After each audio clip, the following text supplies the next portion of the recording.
Nangako ka sa akin ng Christmas Nag-promise special. ako, di ba? Oo.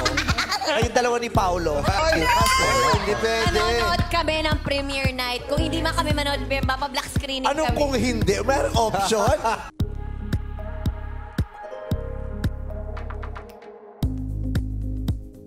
Iyan nga ang isiniwalat ni Vice Ganda kanina sa It's Showtime sa segment na And the Breadwinner Is.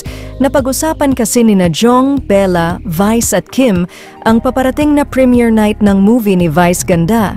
Dito nga ay sinabi ni Bella kay Vice na manunood silang dalawa ni Kim sa premiere night ng pelikula ni Vice.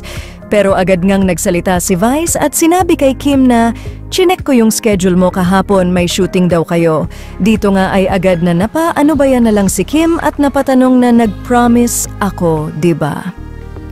Matapos nga itong sabihin ni Kim ay agad na binuking ni Vice si Kim sa pinag-usapan nila noong after party ng Christmas special ng ABS-CBN. Ayon kay Vice, "Kayong dalawa ni Paolo, diba sabi mo? Kapag nanood kayo ng premiere night, gagawa ko kayo ng segment dito." Agad ngang pinutol ni Kim si Vice at sinabing, "Ika-cancel namin ang shooting." Agad ngang ginatungan ni Bella Padilla ang huling sinabi ni Vice at sinabing, "Ang bagong segment sa Showtime, My love will make you disappear."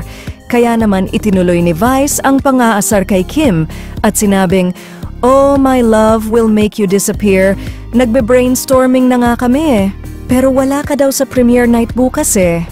Dito nga ay napapatalon na si Kim sa pang-aasar sa kaniya nila Bella at Vice at biglang nagseryoso at nagbitaw ng kaniyang pangako sa kaniya mama Vice at sinabing, "Hala! Uy, hindi. Manonood kami ng premiere night. Kung hindi man kami manood, magpapa-block screening kami."